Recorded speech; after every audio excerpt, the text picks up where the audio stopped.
Добро утро на всички от мен и от Сърдения. Исках да добавя едно обяснение в това видео, защото плановете се променят, което е нормално, случва се. Искам да ви разкажа какво ми се случи вчера. Вчера, след като отидох на гроба на Джани, минах през свещеният кладенец, както видяхте вече, на Санта Кристина, да поснима малко, за да свържа това видео с срещата, която имах за днес с археолога Никола Деси, за да може той да разкаже малко повече и малко по-любопитни факти.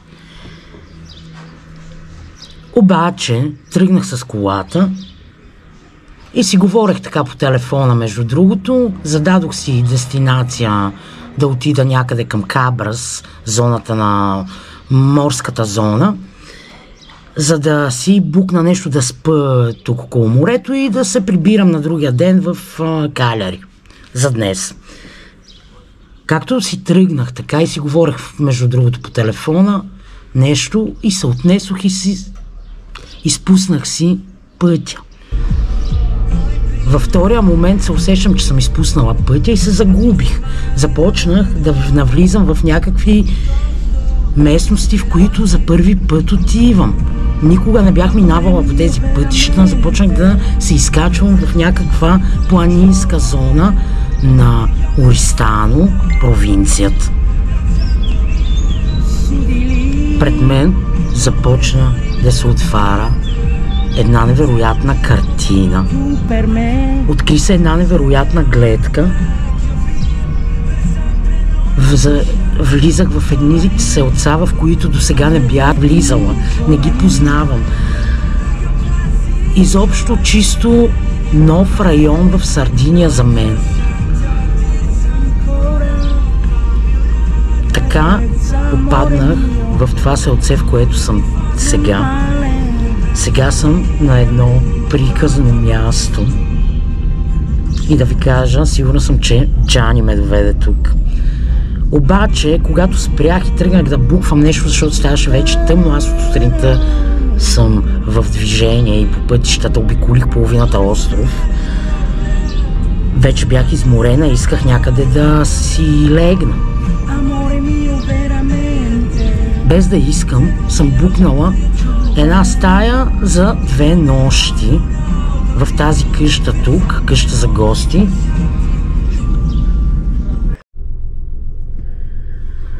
Бенвенути, Комуне ди Бон Аркадо. Това е едно от най-райските местности, които съм виждала до сега. Загубих се за пореден път. Не знам къде се намирам. Утре ще разберем.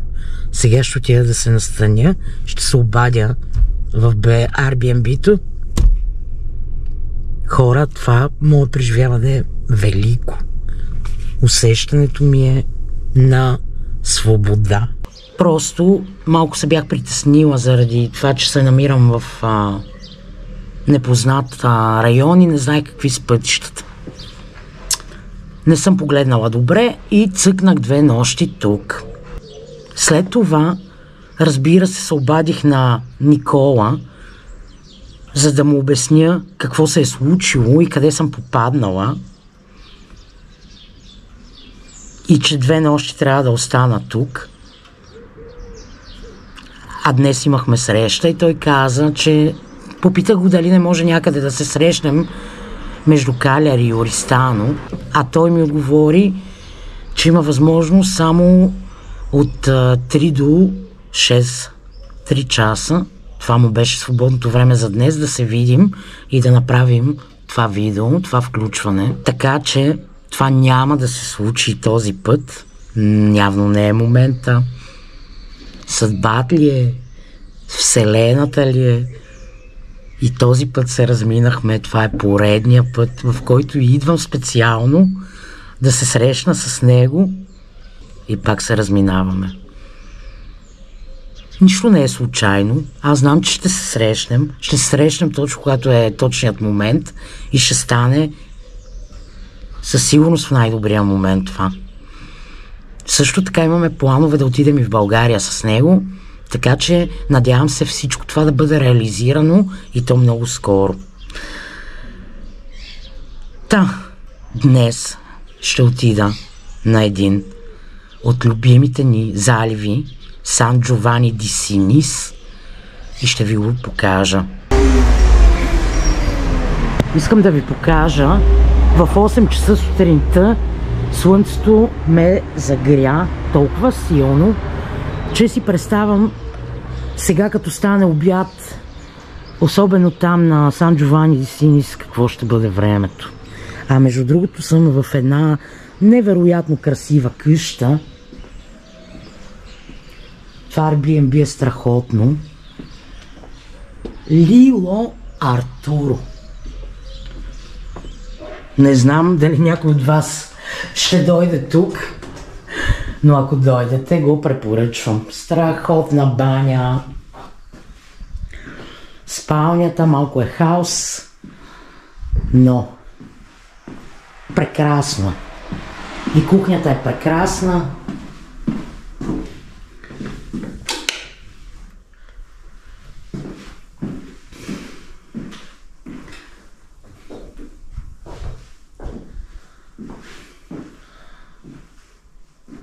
Има и вътрешен двор.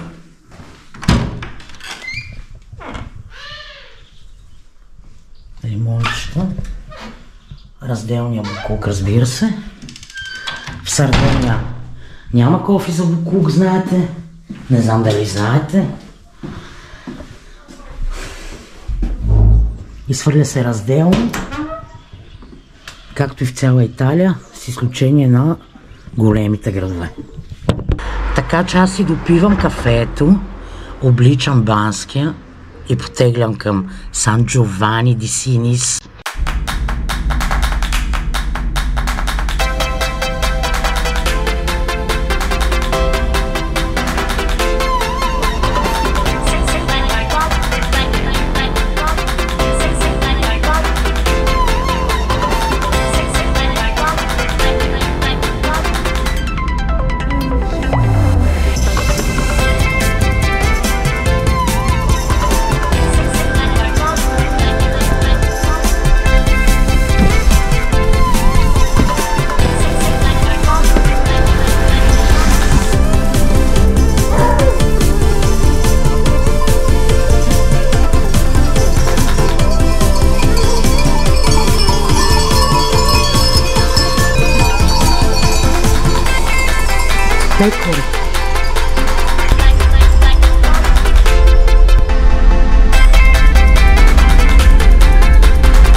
Тук съм в Сангия.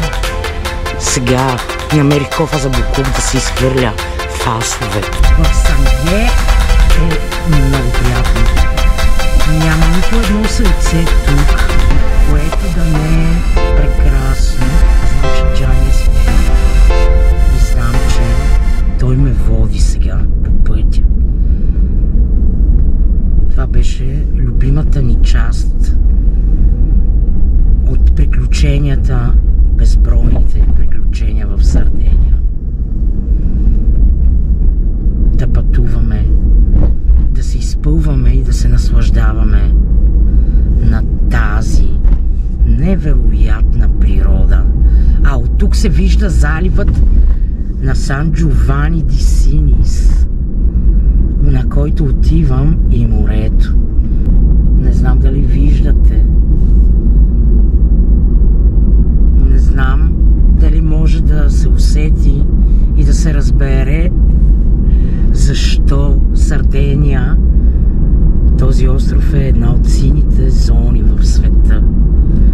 Има доста неща, по които може да се разбере това, без да се задълбочаваме дори.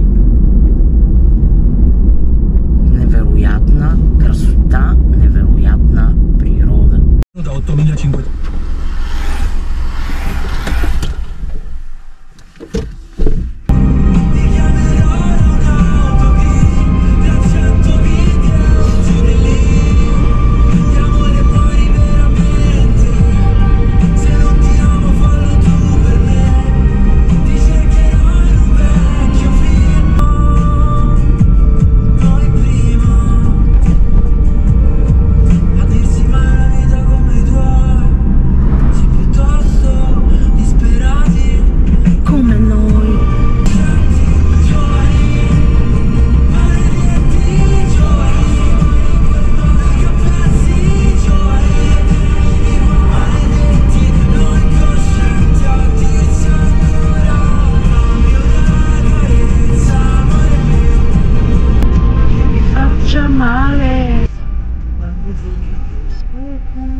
Solo tu sei la cura per me.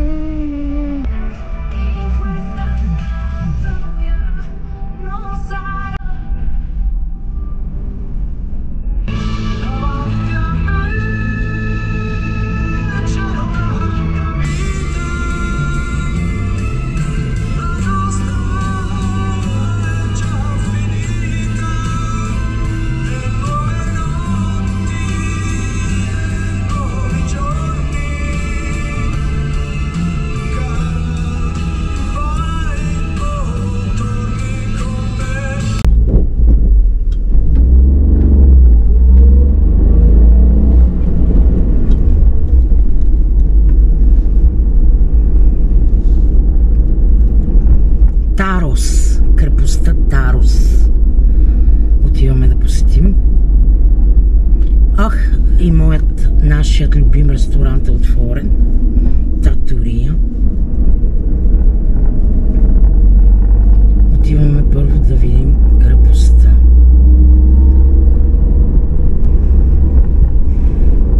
Тарос, бейби.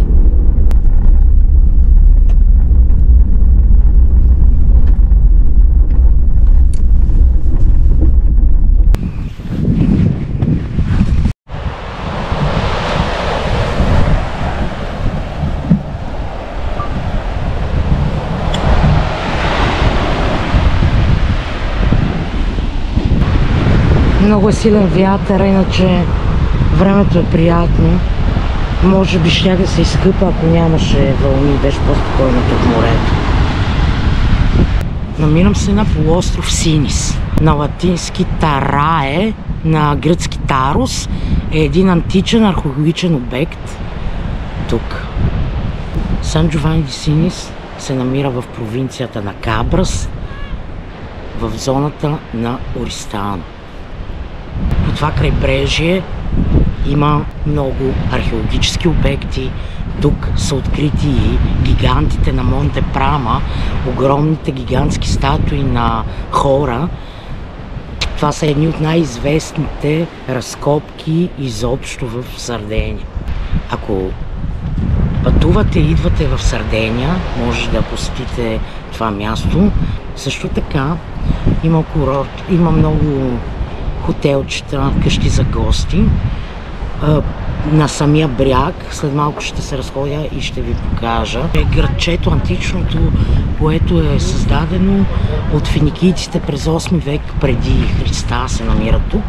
И финикийците са го построили върху останки от Нуражески град, от пранорагите.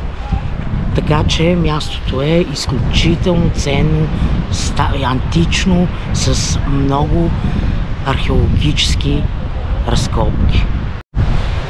Както на подобни места, които посещавам, мога да говоря дълго и много за историята, археологията. Няма да го направя, защото видеото ще стане много дълго. Всеки може да прочете, когато или преди да дойде тук, за тези неща, и ако му е интересно, да ги посети, разбира се.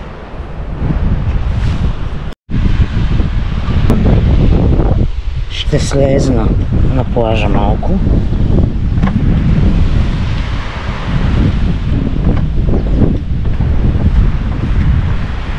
Там няма да се чува добре от шумът на вълните, но няма значение това.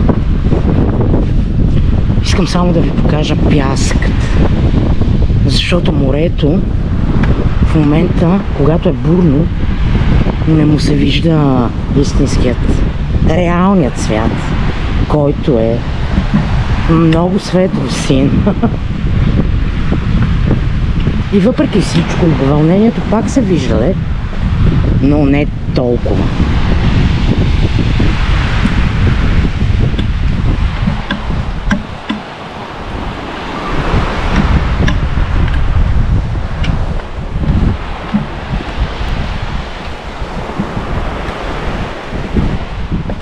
Да видим водата топла ли е.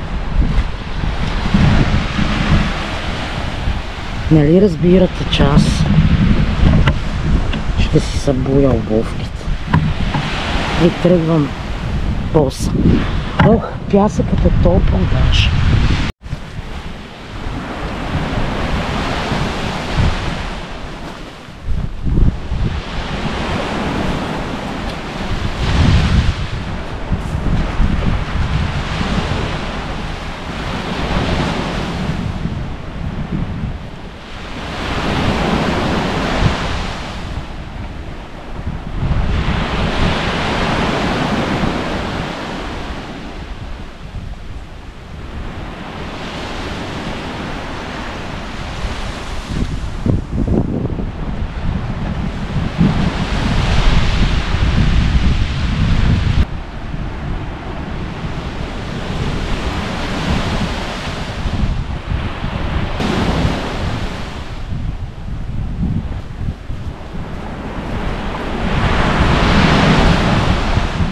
Водата е страхотна, става за къпане, но няма да се изкъпа, защото вятърът е неприятен и има вълнение. Гледам, няма и други тук да се къпат, може би там в селцето на дюните, където са хотелчета и виличките, ще има някой да се къпе, там е малко и по-закрито, но точно тук е леко ветровито. Извиняйте.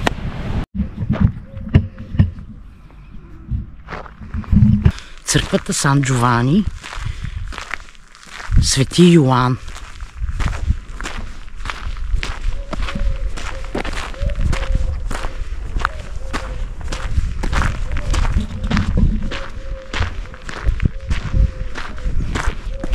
Ако отворено ще влезнем, но... О, да. Ще влезна. Ех, колко пъти сме идвали с Джани тук.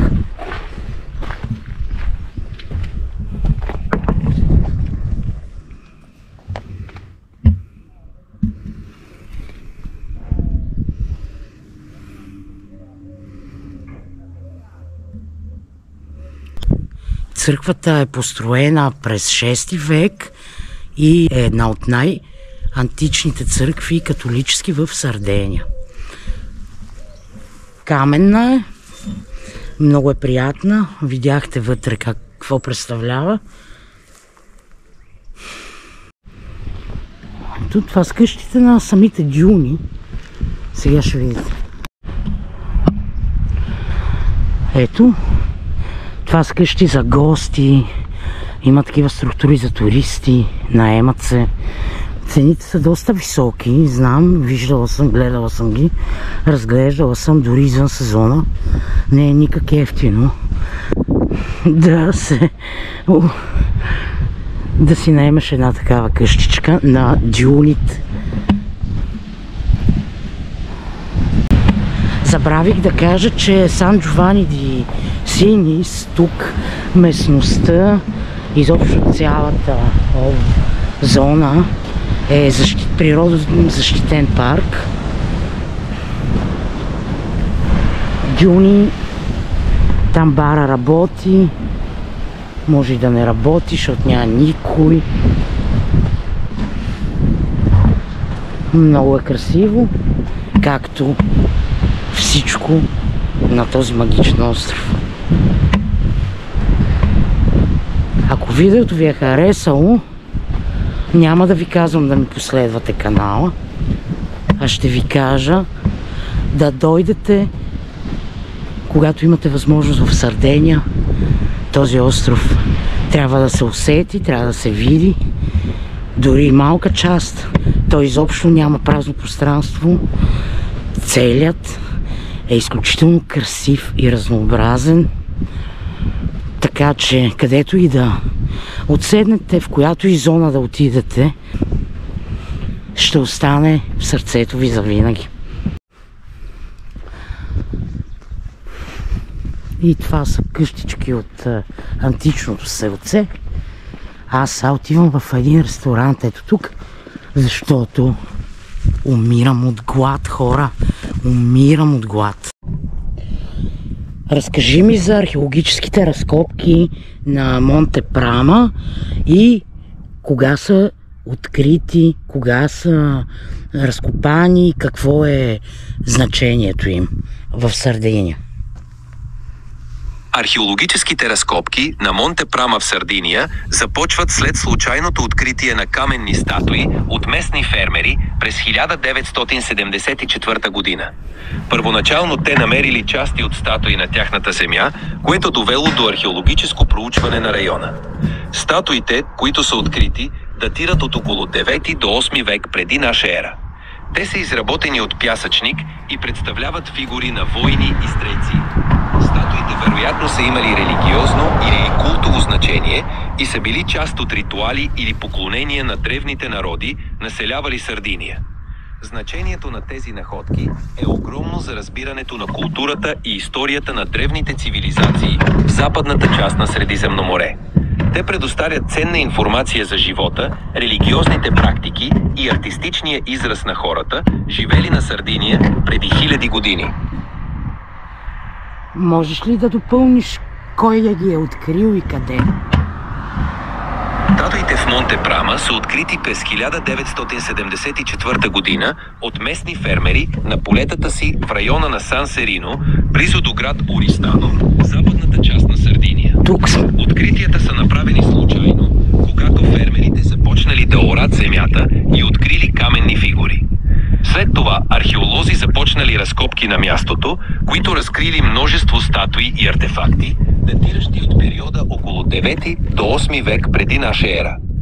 Тези находки са от голямо значение за разбирането на историята и културата на древните цивилизации, населявали Сардиния.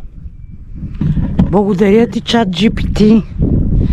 Вижте сега колко е готино. С ChatGPT няма нужда да говоря. Разбира се, винаги съм нареща, ако имаш въпроси или нужда от помощ. Чао за сега. Чао.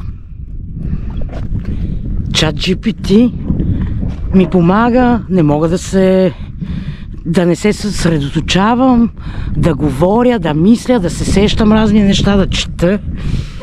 Много ми харесва това. Така че ползвайте ChatGPT. Аз съм с една версия, която е фри, безплатна. За сега съм доволна от него. Така, тук бяхме на Монте Прама. За съжаление е затворено. Но самите статуи са в археологическия музей в Кабрас, в градчето, което се намира тук наблизо. Така, продължавам.